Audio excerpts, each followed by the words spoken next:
Hello guys of United Rock Nations. We are an amazing company with Pepper of the Herd. How are you? I'm good, thank you. Here, of course, to talk about the first album. Oh yeah, yeah. So, what an amazing band. Thank you. Three members from Crucified Barbara, one from The Star.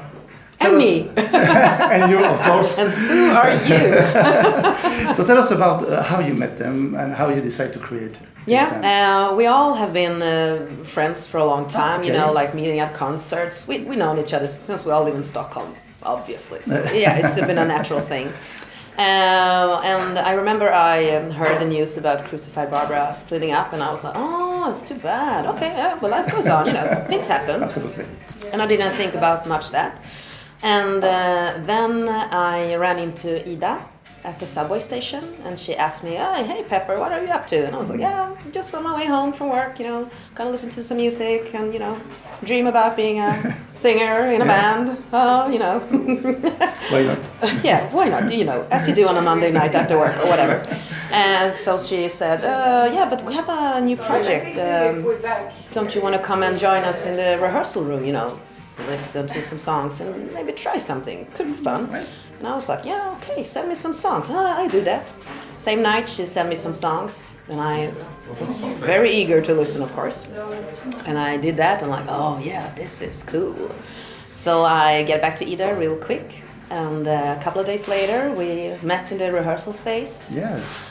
And I sang some, you know, experimental, you know, tried to find the vibe and everything, and it was love at first sight. And the funny thing is that I heard on the recordings that she sent me, I heard a male voice, because I knew there was three of the ex-Crucified, and I was like, wait a minute, there's a male. But I like, no, I won't ask who the man is. And then, you know, imagine me opening the door to the rehearsal space and like, hey, Skinny, my old man, hello, you know, like, you know, a friendly face. So it was like, hello, Pepper. so much fun. So that's how it all started. Fantastic. So as a singer, we don't know so much about your background, your musical background. Can you tell us more about that? Yeah, I always dreamt since a little child that I want to be a singer. But then, you know, when you grow up and you discover different music and turn to rock. Yes. So of course I want to be a rock singer. I have, you know, singing on demo tapes for my friends, and ex-boyfriends' bands, being in cover bands. The Catastrophe Orchestra. Yeah, with Damon and so on. Yeah, so you know, I've been there and then in smaller bands.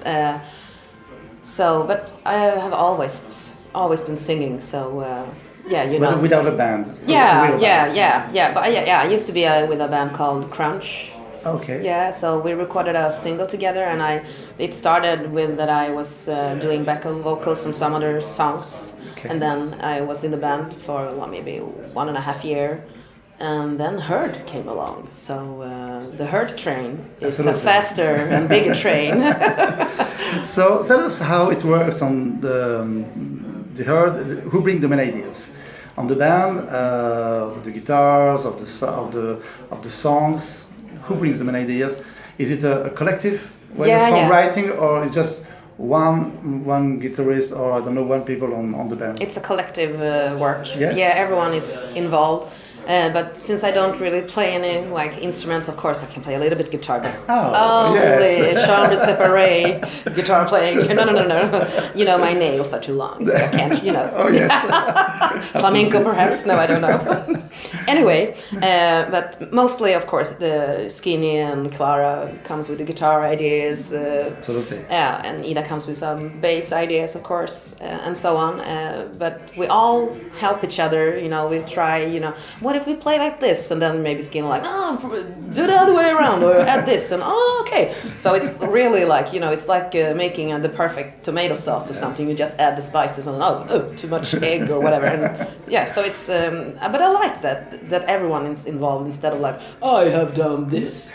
Of course, it doesn't have to be like that, but Absolutely. But I do like the whole journey to really explore. But Fantastic. yeah, and I think that also is the main thing, that the sound on the record and our songs are so wide. I mean, it's not just it's really like, what genre are you playing? Can't say. I have a question about that. Okay. Because my opinion, when I listen to the sounds of the music it sounds like 70s rock with dark influences. What's your opinion about that? I can agree in that, absolutely. And a lot of people have told us that, but we have also heard like doom. But for us, it's but it's how you think. It's a very personal, but it's interesting. Yes. But it's not that we are like, we're gonna play doom. It's never been like that. But it's more like, it could be a little bit gothic. It could be like classic rock. It could sound like Doors. It can sound like Jimi Hendrix. Some parts, Deep Purple, Janis Joplin. I mean, for me, it's like the super dream to be able to be so free creating music and to add all your favorites in the same. Yes, because if we listen to Crucified Barbara or Death Stars, it's absolutely a new sound. It's not the same music. Absolutely, yeah. It's totally different. I call it herd rock. So let's talk about the lyrics. As a singer, I suppose that the meaning of the lyrics is important for you. Absolutely. So tell us more about them, about the lyrics, about the way you write the music. Tell me more about that. But since we have the island and the story and the short stories, so I really get back to that when I really try to be the person the song is about, or the creature. Really, if I sing, I'm gonna be eaten. How do I really try to? How does it feel to be eaten? How does the siren feel? How the Queen Scarlet? How does she feel? How does she move? Yes. And that's also a thing when you see us live. How I move. I just don't stand there like still. I move. Yes. And flow on stage because I have these big gowns. Yes, and so so I take a look at some videos. And so for me it's all very much in the visual idea, even if I'm just in the rehearsal room. But for me as a singer to really get into the character and really and I think that I have that from my experience from the burlesque scene, that you are kind of in a character, you tell a story this is a very bad but funny example. I have an act that I'm a lobster. How does the lobster feel? But you get an idea what I'm getting and meaning. Yeah, so you write all the lyrics and all the vocal lines? No. We help each other out with the lyrics, of course, as well. But of course, I have been contributing with a lot of lyrics. But we help each other together with the harmonies. So some last-minute changes have been added, and maybe some different things. But often I do get an idea where I wanted to go. But then it's like, maybe if we go, there we have it, as we do with all the other stuff. So okay, great. So we selected two songs that we want to talk about. The first one is, of course, the single "Tower of Silence." We love a lot that song. Tell me more about the way it was created and also the lyrics. Tell me more about that song. That song started coming out since Clara studied religion. It was, I think, Zoroastrian something, I can't remember, very hard word, but it's a very early religion, Zoroastrian something. I'm so sorry, I'm so bad at this. But anyway, they have how they take care of their dead families, so to speak, their bodies. So in their Zoroastrian, I think it's Zoroastrian, something like that, religion, the ground is sacred, so you can't bury your dead ones in the ground, because then you will soil the ground.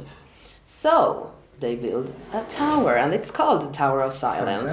So the bodies you put them in this tower, and the birds come and eat the flesh. And of course our island needs to have that, because if you soil the ground on the island, it will get even more scary.